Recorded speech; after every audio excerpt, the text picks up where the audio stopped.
तू अभी भी जीवित है? हाँ पिताश्री, भगवान विष्णु की कृपा से मैं बच गया। किंतु मैं आपसे ये पूछता हूँ कि आपके आज्ञा अनुसार मेरा वध हो जाता तो क्या आप मुझे पुनर्जीवित कर सकते थे? बंद कर अपना प्रलाप। गुरुदेव कहाँ है? कहाँ है गुरुदेव? मैं यहाँ हूँ दैत्येंद्र। ये मैं क्या देख रहा हूँ गुरुदेव? षंड और अमर के निर्जीव स्वर, आपका पहली बार झुका हुआ सिर, और ये जीवित दुष्ट प्रहलाद, ये मैं क्या देख रहा हूँ गुरुदेव? कहीं मैं स्वप्न तो नहीं देख रहा? नहीं वत्स हिरण्यकशिपु, ये सत्य है, अत्यंत कटु सत्य। मैंने कृत्या क्रिया द्वारा प्रहलाद का अंत करना चाहा था, परंतु राक्षसी कृत्या ने उल्टे मेरे दोनों पुत्रों षंड और अमर को मार डाला। किंतु ये दोनों तो जीवित हैं गुरुदेव, ये दोनों तो जीवित हैं। यही तो खेद और लज्जा का विषय है। मेरे दोनों पुत्रों का जीवन तुम्हारे विरोधी पुत्र प्रहलाद की दया का दान है। मेरी शक्ति तुम्हारे पुत्र की शक्ति के समक्ष हार गई। मैंने आज तक कभी हार नहीं मानी, किंतु आज मैं अपनी हार स्वीकार करता हूं। नहीं गुरुदेव, नहीं।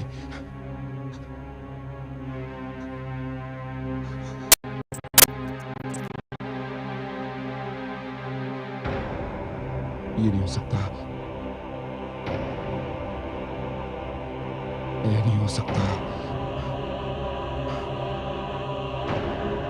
मैं ऐसा नहीं होने दूंगा, ऐसा कदापि नहीं होने दूंगा। तेरे विष्णु ने मेरे भाई को छीना, मेरी बहन को छीना, और अब मेरे गुरुदेव को छीन लिया तेरे विष्णु ने।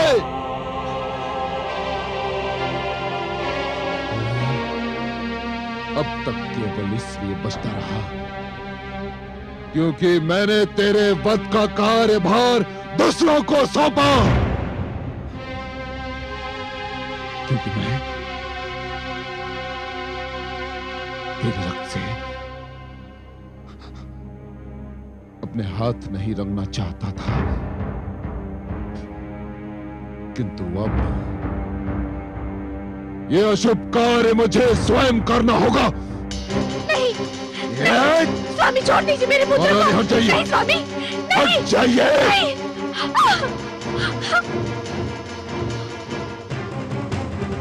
अब कोई नहीं आ सकता तेरे और मेरे बीच। अब ये संसार देखेगा कि एक पिता अपने पुत्र का वध कैसे करता है।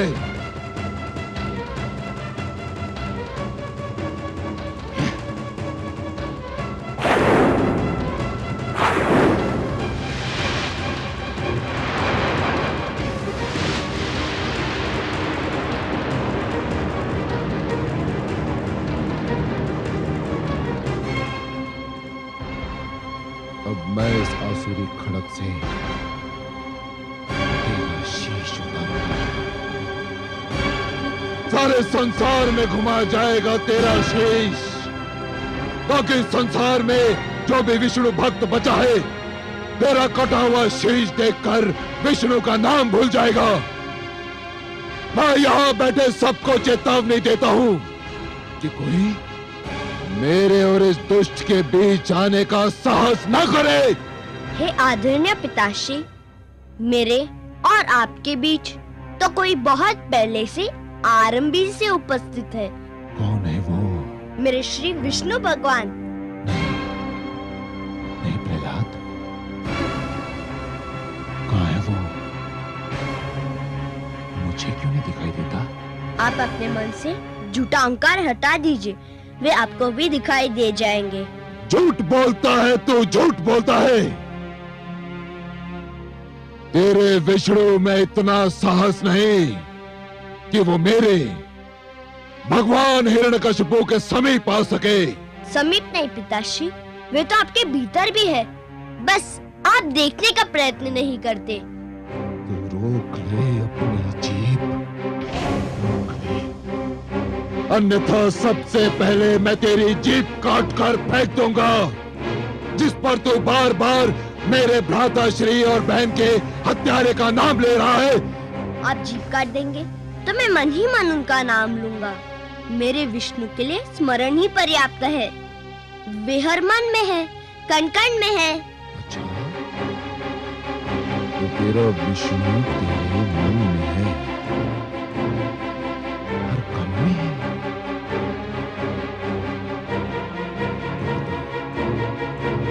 तेरा विष्णु स्लोस्तंभ में है। हाँ पिताश्री, मेरा विष्णु इस लोह स्तंभ में भी है। सैनिकों, इस लोह स्तंभ को अग्नि से तपाओ, इसे अंगारे की भांति लाल बनाओ।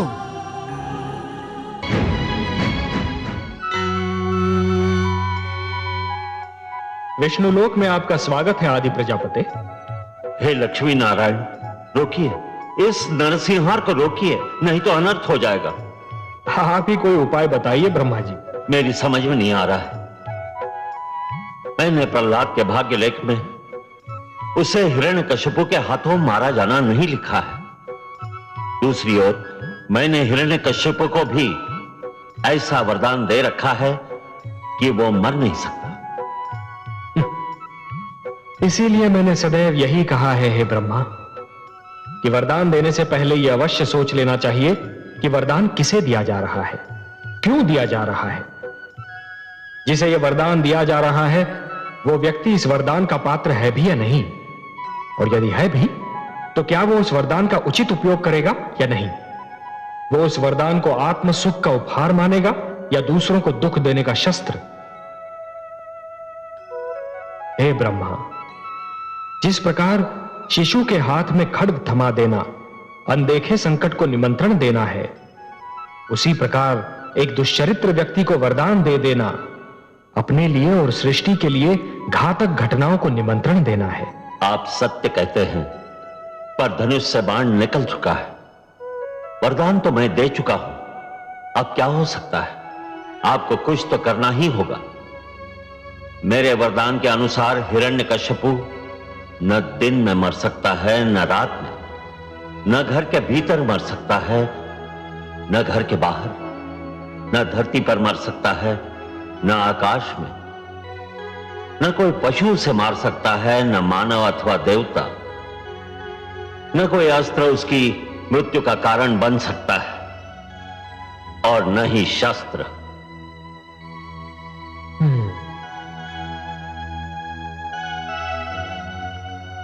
बहुत जटिल समस्या है ब्रह्मा जी। मुझे आपके वरदान का मान भी रखना है और पुत्र प्रहलाद की रक्षा भी करनी है। आप सत्य कह रहे हैं, मुझे कुछ तो करना ही होगा।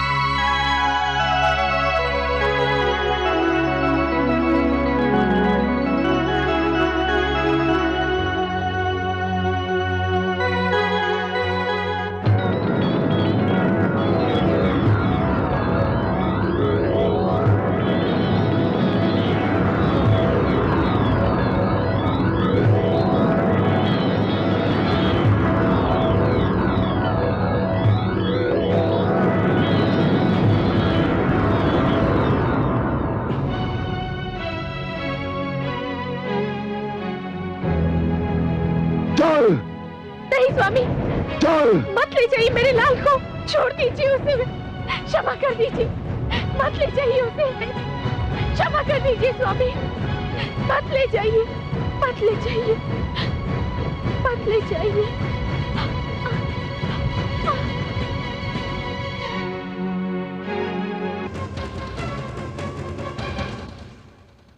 हाँ पुत्र, क्या कहा था तुमने? इस लो स्तंभ में तेरा विष्णु है। यदि इस लो स्तंभ में तेरा विष्णु है तो जा गले लग इसके, जा।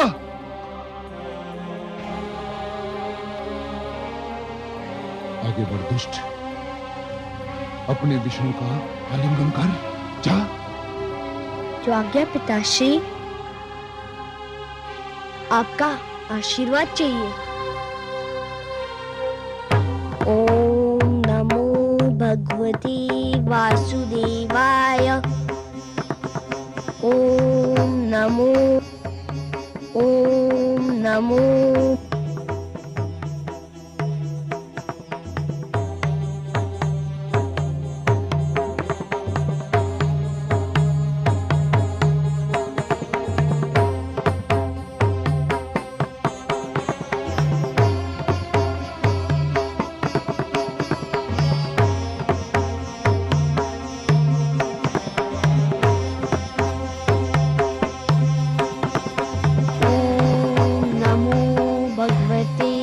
वासुदेवाय। ओम नमो भगवते वासुदेवाय। ओम नमो भगवते वासुदेवाय।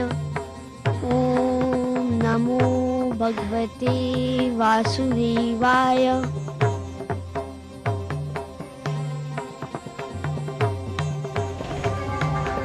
मैं अपने विष्णु के गले लग गया पिताश्री। धूर्त कपटी, अवश्य तेरे पास मायावी शक्तियां हैं जिसकी सहायता से तूने इस लो स्तंभ को ठंडा कर दिया। सैनिकों, बांध दो इसे इसी खंबे से। आज मैं इसके प्राण लेकर ही दम लूंगा। बांध दो इसे।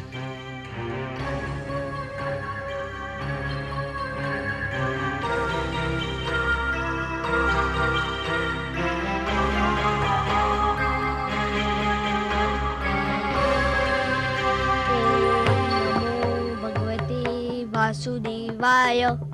ओम नमो भगवते वासुदेवाय। ओम नमो भगवते वासुदेवाय। ओम नमो भगवते वासुदेवाय।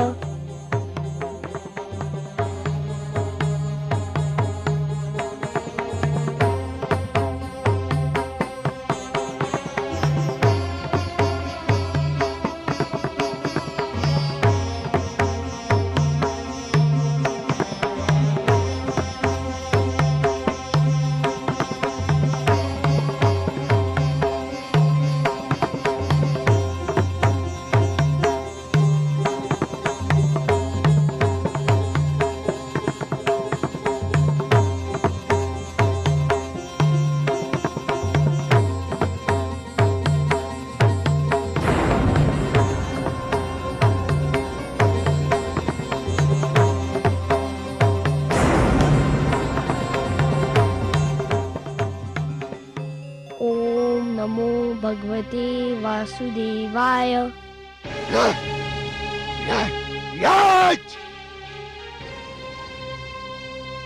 अब तुझे कोई नहीं बचा सकता, तेरा विष्णु भी नहीं। हाँ,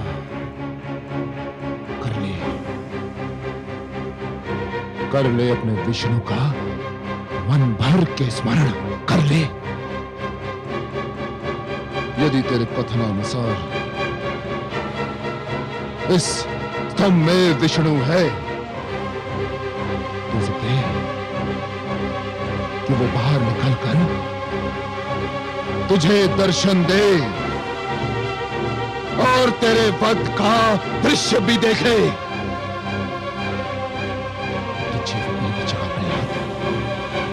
अब तू जीवित नहीं बचेगा।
छोड़ दे मुझे, छोड़ दे। कौन है तू? मैं तेरी मृत्यु हूं धूर्त, तेरा काल। नहीं, ये नहीं हो सकता। मैं नहीं मर सकता। मैं भगवान हिरण्यकशिपु हूं। मैं नहीं मर सकता। क्यों नहीं मर सकता दुष्ट? क्या तूने किसी माता के गर्भ से जन्म नहीं लिया है? ब्रह्मा जी ने मुझे वरदान दिया है। क्या वरदान दिया है? कि ना मैं दिन में मर सकता हूं, न रात्रि में। तो देख दुष्ट, इस समय न दिन है ना रात्रि, ये संध्या काल की बेला है।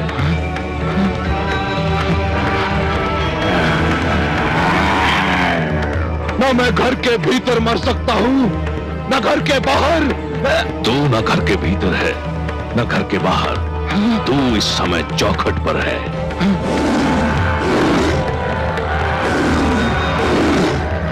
ब्रह्मा जी ने कहा था कि ना मैं धरती पर मर सकता हूं, आकाश में। ब्रह्मा ने सत्य कहा था। देख, तू इस समय ना धरती पर है ना आकाश में। तू धरती और आकाश के मध्य मेरी गोद में है। और क्या कहा था भाग्य विधाता ने? उन्होंने कहा था कि ना मुझे पशु मान सकता है न मानव।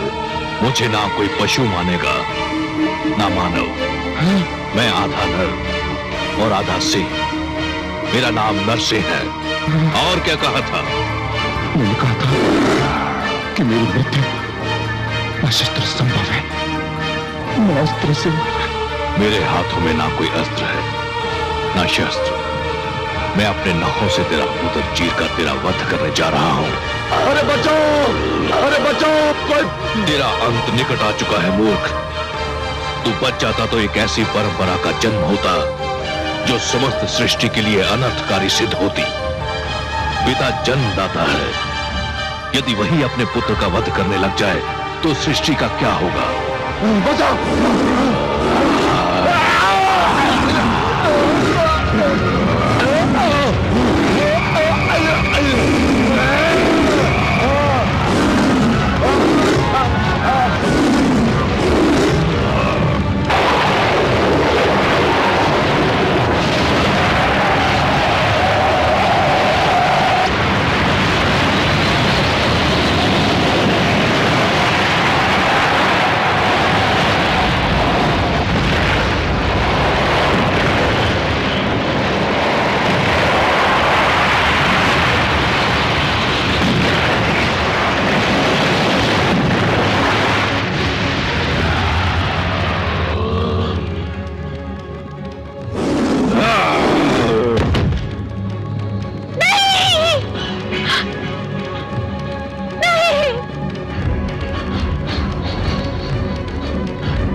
पापी, महापापी, अधर्मी, तूने मेरे भक्तों, संतों, महात्माओं और सत्य के पथ के पथिकों का जीवन संकट में डाल दिया था। मेरी ही इच्छा से प्रहलाद जैसे भक्त का जन्म असुरकुल में हुआ, ताकि तेरे अभिमान को तेरा ही रक्त ललकारे और संसार को यह ज्ञान भी हो कि असुरों में भी महापुरुषों का जन्म संभव है। हे नराधम, तूने ब्रह्मा से छल द्वारा एक वरदान क्या मांग लिया? तूने वास्तव में यह समझ लिया कि तुझे मृत्यु से मुक्ति मिल गई। मूर्ख, परमेश्वर के अतिरिक्त जन्म और मृत्यु के चक्र से कोई मुक्त नहीं है। तेरे मन में यह भ्रम समा गया कि तू श्रेष्ठ है, तू सर्वशक्तिमान है। हे दुर्बुद्धि, हे दुर्मते, केवल ईश्वर श्रेष्ठ है। ईश्वर, केवल ईश्वर सर्वशक्तिमान है। केवल ईश्वर सर्वशक्तिमान है।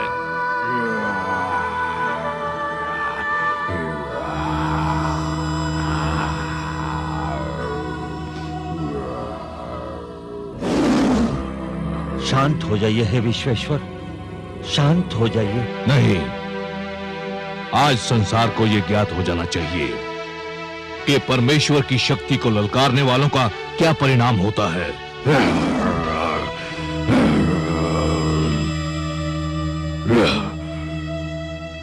हे जनार्दन, हे लक्ष्मीपति, दुष्ट हिरण्यकश्यप अपने परिणाम को पहुंच गया है। अब अपना क्रोध रोक लीजिए। नहीं, अभिमानियों को यह ज्ञात हो जाना चाहिए कि उनका अभिमानी सिर किस प्रकार पैरों तले रौंदा जाता है।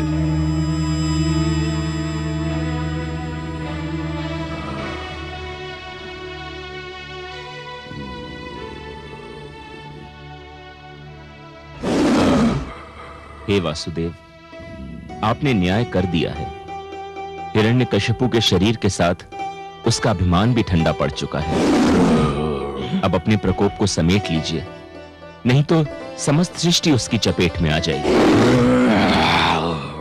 इस पापी ने स्वयं को ईश्वर कहा था, स्वयं को सर्वशक्तिमान कहा था, मेरे भक्तों को कष्ट दिया था। देख ले, आज समस्त संसार देख ले कि स्वयं को ईश्वर कहने वाले, स्वयं को सर्वशक्तिमान मानने वाले किस प्रकार धूल में मिला दिए जाते हैं।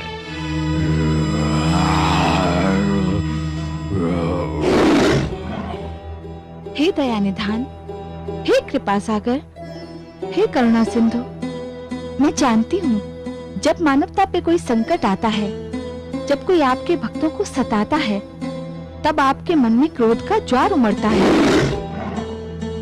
परंतु हे सर्वेश्वर, आपके भक्तों के शत्रु को आपने अपने हाथों से मारा है। अब तो आप शांत हो जाइए।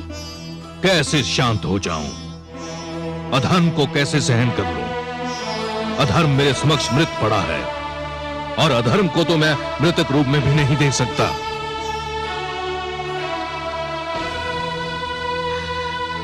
पुत्र,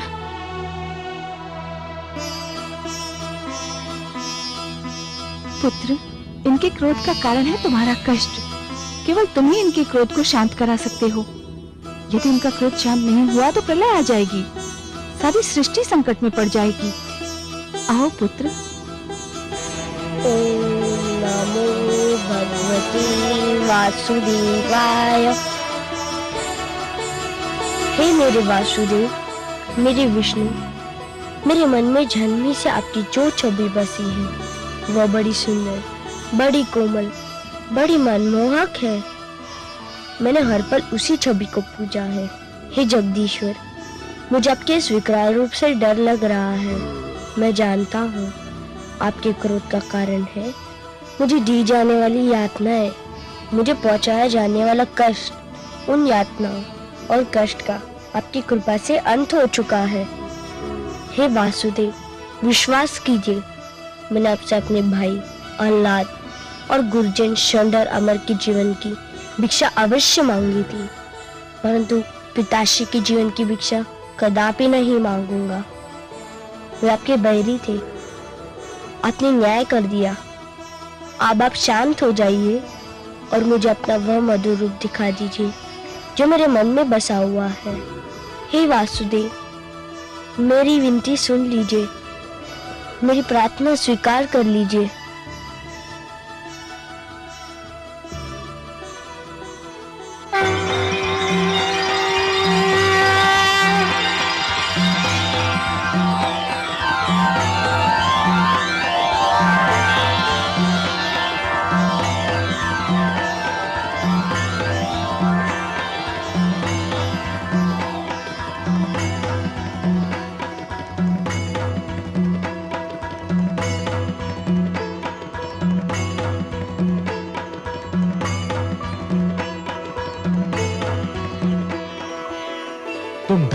पुत्र, तुम धन्य हो। तुमने असुरों के बीच भक्ति की सुगंध फैलाई। तुमने दानवता के अंधकार में सत्य का दीप जलाया। तुमने असभ्यता की इस कीचड़ में सभ्यता का कमल खिलाया। तुमने इतनी छोटी आयु में मेरी राह में इतने सारे कष्ट सहे, परंतु अपने धैर्य का साथ नहीं छोड़ा। तुमने सबको यह दिखा दिया कि एक गुरु कैसा हो, शिष्य कैसा हो, शिक्षा कैसी हो। मैं तुमसे अत्यंत प्रसन्न हूं पुत्र प्रहलाद, अत्यंत प्रसन्न हूं। तुम मेरे परम भक्तों में गिने जाओगे। जब तक ये समस्त संसार रहेगा, कोई भी तुम्हारा नाम कदापि नहीं भूल पाएगा।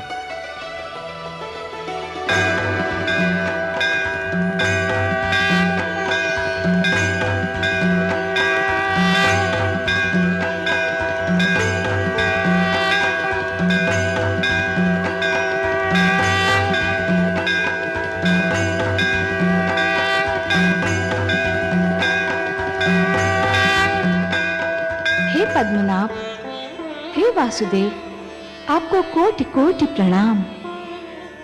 आपकी कृपा से पुनः एक बार सत्य की विजय हुई, पापी का अंत हुआ, पाप का नाश हुआ। मानवता की सबसे बड़े शत्रु हिरण्यकशिपु को आपके हाथों मोक्ष प्राप्त हुआ। महादेवी, मानव मेरी सबसे प्रिय रचना है। यह धरती तो मुझे स्वर्ग से भी अधिक सुंदर लगती है। इसलिए जब भी कोई पापी धरती की सुंदरता को नष्ट करने का प्रयास करता है, जब भी कोई नराधम मानव को या मानवता को रौंदने का प्रयास करता है, तो मैं नृसिंह बनकर उसका वक्ष स्थल फाड़ देता हूं। मैं वराह बनकर उसका उदर चीर देता हूं, या फिर मैं मत्स्य बनकर उन दुराचारियों को जल समाधि दे देता हूं। आपकी इस कृपा के लिए मानव और धरती के साथ साथ मैं भी आपकी आभारी हूं कमल नयन। जिस प्रकार आपने पुत्र प्रहलाद की रक्षा की, सारे संसार की माताओं की ओर से मैं आपको धन्यवाद देती हूँ। महादेवी, जिस प्रकार संतान को दूध पिलाने के लिए किसी माता को धन्यवाद नहीं दिया जाता, जिस प्रकार परिवार का पालन पोषण करने के लिए पिता को धन्यवाद नहीं दिया जाता, और जिस प्रकार फल देने के लिए वृक्ष को धन्यवाद नहीं दिया जाता, उसी प्रकार अपने भक्तों की रक्षा करने के लिए मेरा भी धन्यवाद देने की कोई आवश्यकता नहीं है महादेवी। मैं तो पिता हूं, सर्वेश्वर हूं, और यह समस्त विश्व मेरा परिवार है। भक्त प्रहलाद तो मेरा एक महान भक्त है महादेवी, और अपने भक्तों से मैं इतना अधिक प्रेम करता हूं कि कदाचित स्वयं अपने आप से नहीं करता। सत्य है कमल नयन, इसीलिए तो हिरण्यकशिपु पर आपके क्रोध का स्मरण करके मुझे अभी भी रोमांच हो रहा है। महादेवी, एक पापी, एक अत्याचारी कभी भी मेरी दया का पात्र नहीं हो सकता। हिरण्यकशिपु के पापों का घड़ा मेरे भक्तों से रक्त से भर रहा था। कोई भी दिन ऐसा नहीं था जिस दिन उसने मेरे भक्तों की हत्या न की हो। जिस क्रूरता से उसने विष्णु नाम के बालक की हत्या कर दी, उसी क्रूरता से मैंने भी उसका वध कर दिया। आपको उस पापी के लिए कैसा भयानक रूप धारण करना पड़ा था? महादेवी, अपने भक्तों की रक्षा करने के लिए मैं कोई भी रूप धारण कर सकता हूं। जैसे आज नृसिंह अवतार धारण करके मैंने उस पापी हिरण्यकशिपु का वध कर दिया, जो स्वयं अपने ही पुत्र का वध करना चाहता था, केवल अपने पाखंड की रक्षा करने के लिए। अपने स्वार्थ, अपनी महत्वाकांक्षा के सामने वो ना तो राजधर्म को निभा पाया, न एक पति के धर्म को, और ना ही पिता के धर्म को। मैंने उसके वंश में प्रहलाद जैसे बालक को जन्म दिया। प्रहलाद, जिसका मुखमंडल देखकर स्वयं अत्याचार को भी दया आ जाए। परंतु हिरण्यकशिपु को दया नहीं आई महादेवी। महादेवी, यह धरती मैंने ऐसे अत्याचारियों के लिए नहीं बनाई। यह धरती मैंने ऐसे हत्यारों के लिए नहीं बनाई। इस धरती की सुंदरता धमाके से उजाड़ने के लिए मैंने नहीं बनाई महादेवी। इसलिए आज मैं यह पुनः घोषणा करता हूं, परित्राणाय साधूनाम विनाशाय च दुष्कृताम धर्म संस्थापनार्थाय संभवामि युगे युगे।